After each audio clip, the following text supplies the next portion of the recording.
murder people that were staying at the house.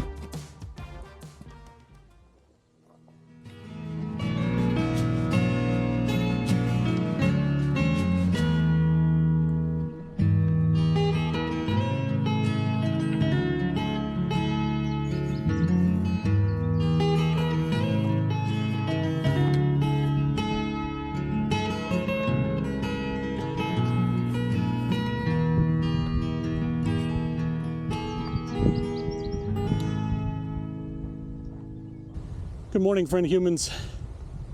I'm here at mile marker 9 this morning. I think it's finally bright enough to be seen, but it's been slow going this morning. You see, I've been up since, no, I've been on the trail since 6:45. I've been up longer than that. It's been slow going since then. It's been about 40 minutes to make it just this, half, 3/4 of a mile to get to this mile marker 9. And the reason for that are these little guys. Not sure if you can see it, but there are spider webs all across the trail. And this one just happened to be at exactly the wrong place, or right place, right by the mile marker. Once you get a face full of spider a few times, it's a lot less fun to be hiking quickly. So it may be slow going.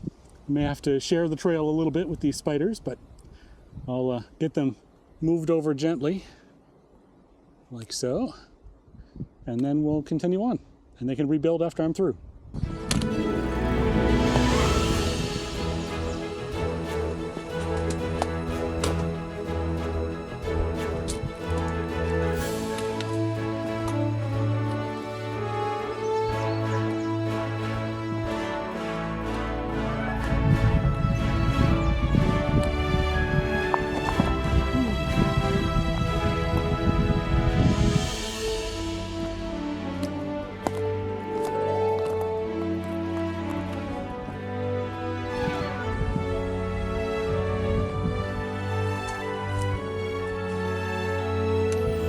Like a little mini canyon.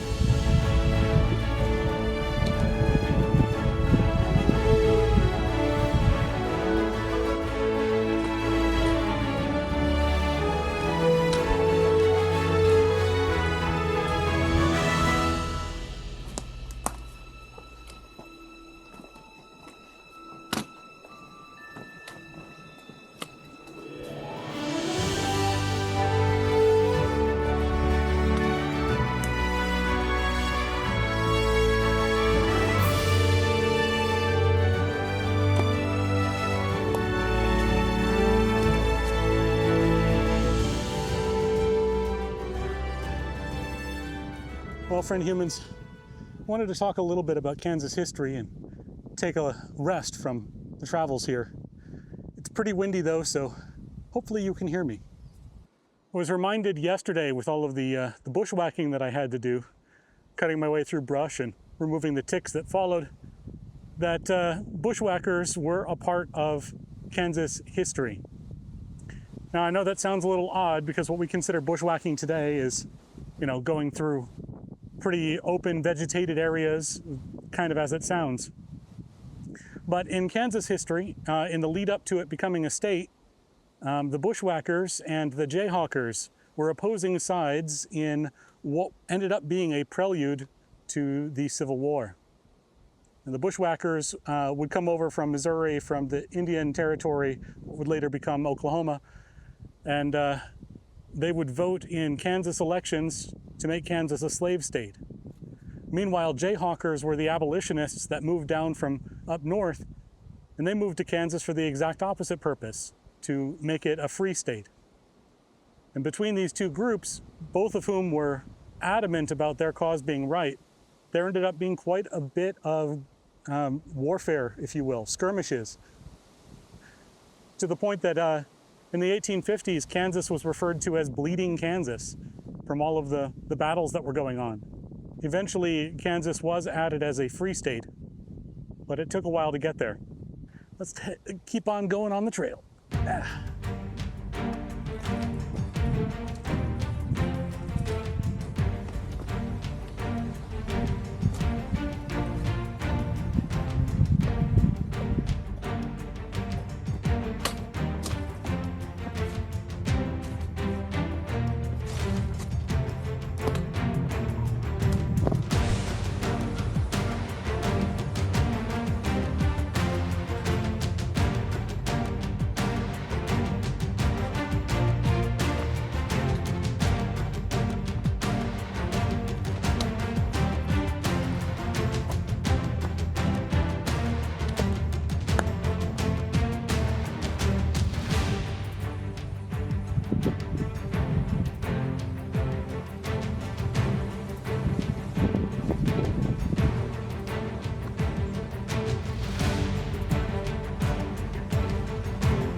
Stopped to fill up my water, and wouldn't you know it, I was at mile 7, just a little bit more down the way. Looks like there's a campsite here too.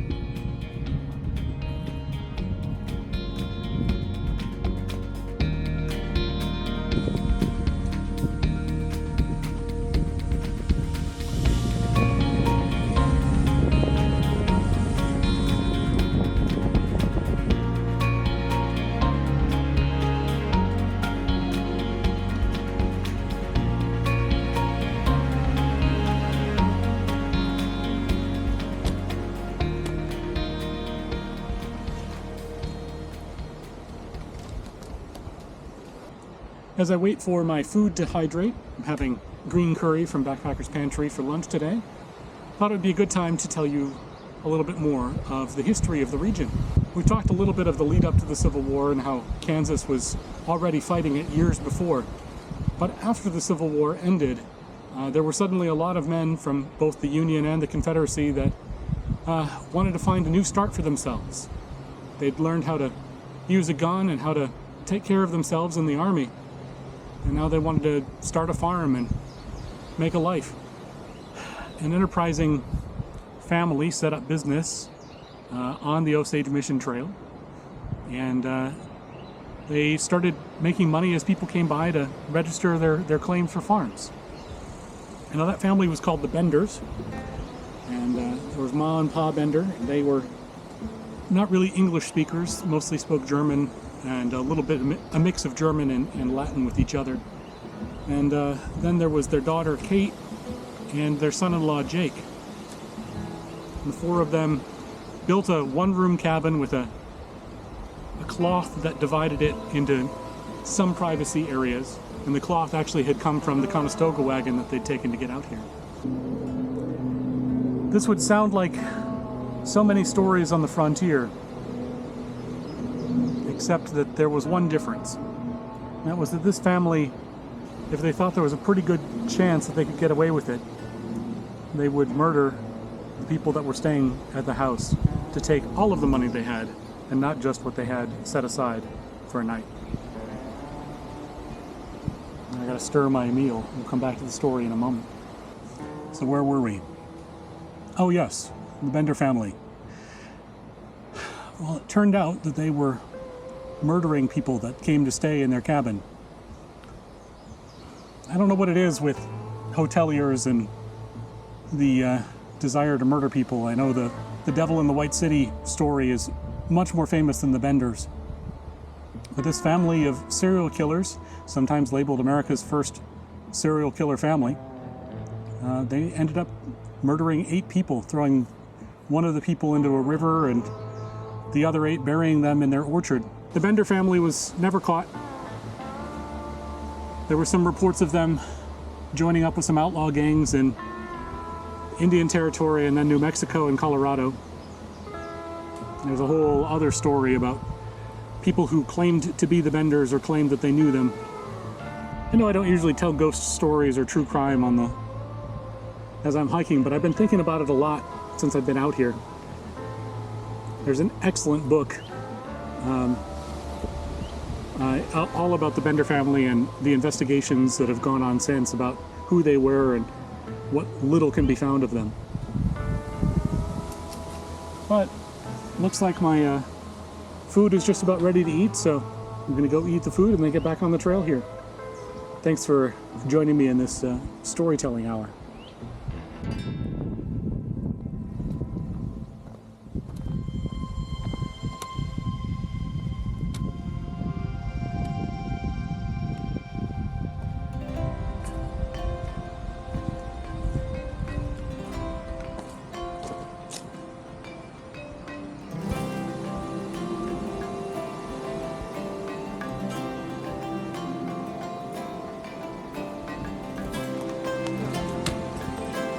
Mile 6.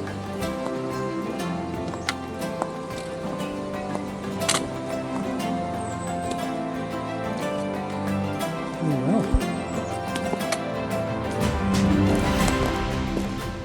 I think there's been a few blowdowns and floods.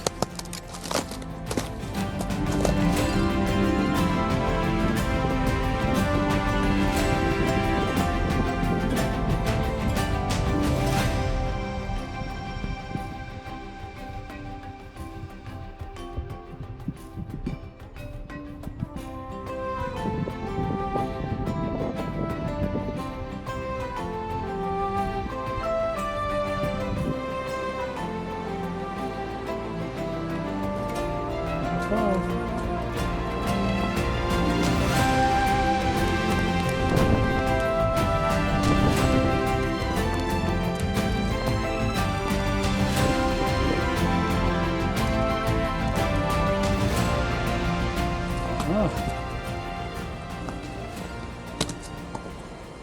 Mile 4.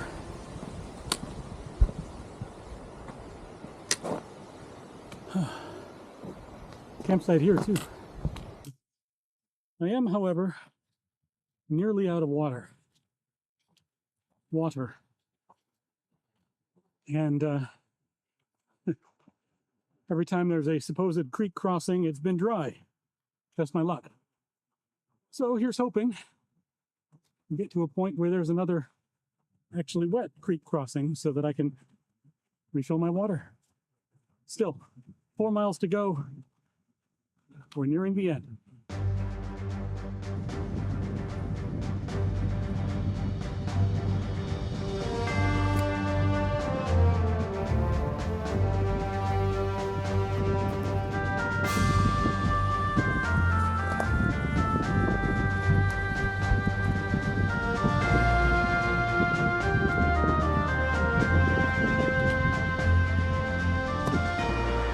So I took this little, I guess you can't really see it, but offshoot of the trail.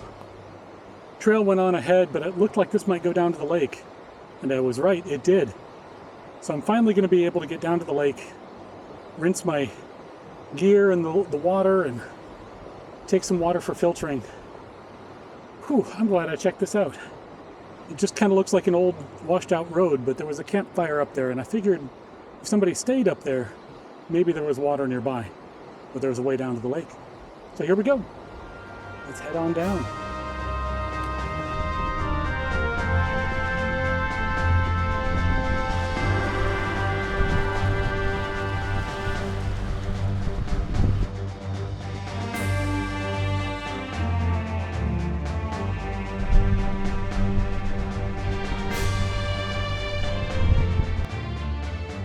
I was just filtering the water, and I realized that there's actually fish in there. I'm sure you can see it. I caught a fish. Update, there's actually 2.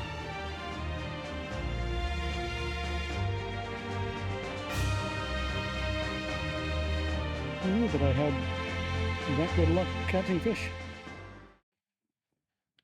So that water with the fish in it became that clear water after filtering. That's why we filtered. Oh, the last little bit of the trail here has been nothing but cobwebs, but glad to see the next mile marker. 3 miles to go. All right.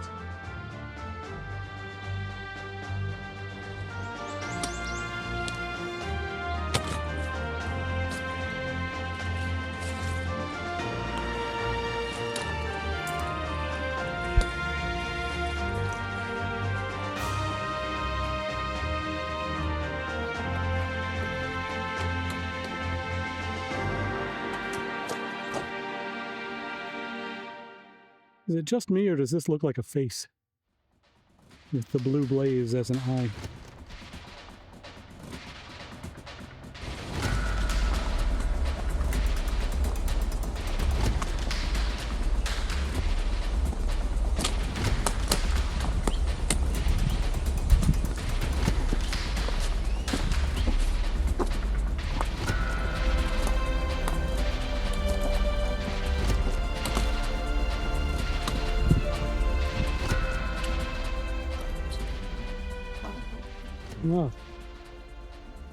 Oh, at last, the 2 mile indicator.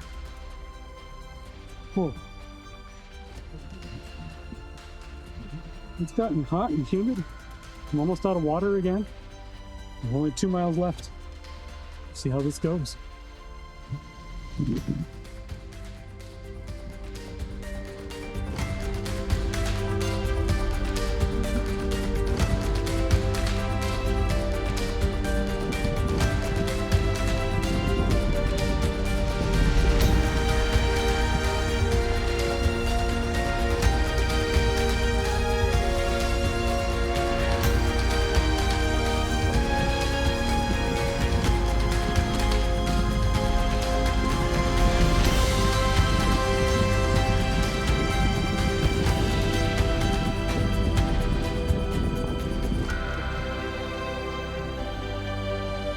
Please tell me. Oh.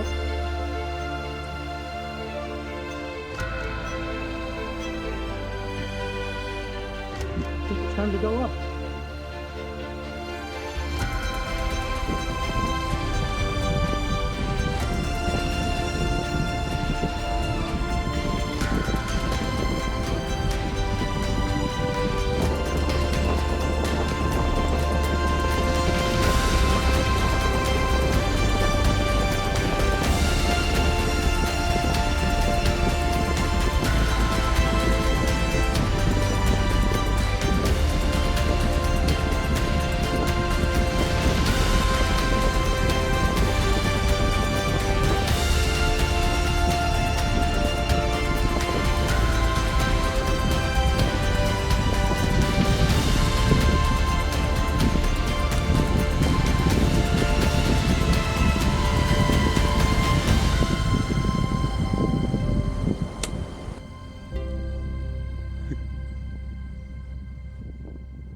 So Fat Man's Gap,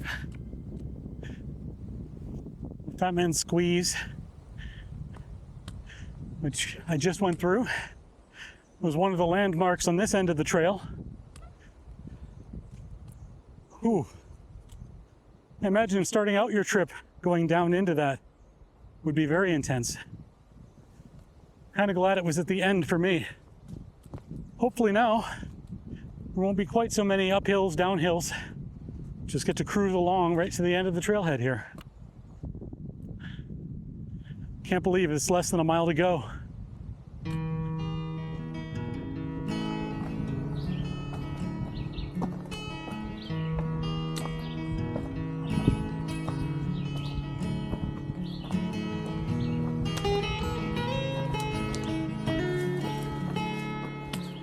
Okay, even with elevation changes, seeing these bluffs is a good way to go out of the trail.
Nope. All is well.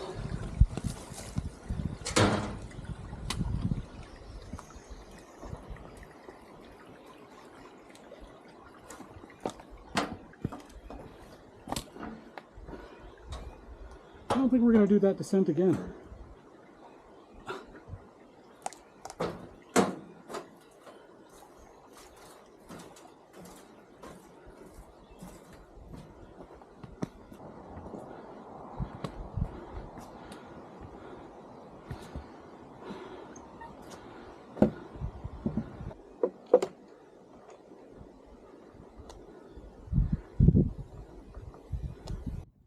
So look at that.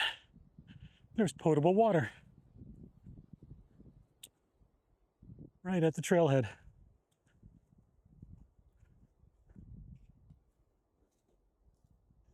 Oh, looks like I didn't need to worry too much anyway. Whew. And that, my friends, is 15 miles along the Elk River Hiking Trail. It was a hard one.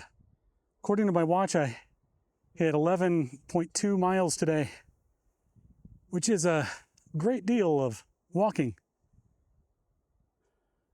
You may notice that there's no car in the lot here.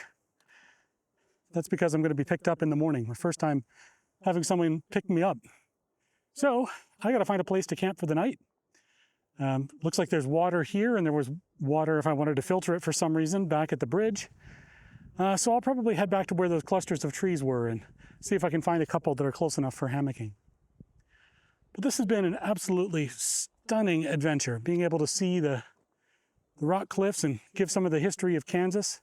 It's been a lot of fun.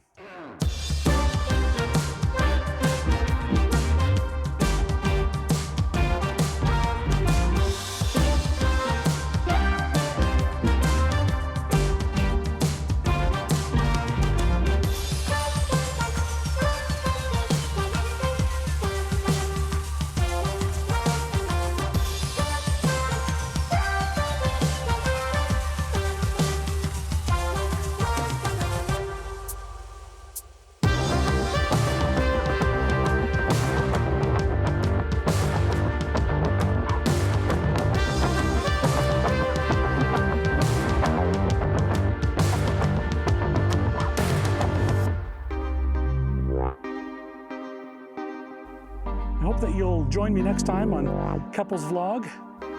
And if you enjoyed this hike, I encourage you to check out the video that's popping up now. It'll probably have something to do with hiking. If not, it'll be about bike packing, which is also fun.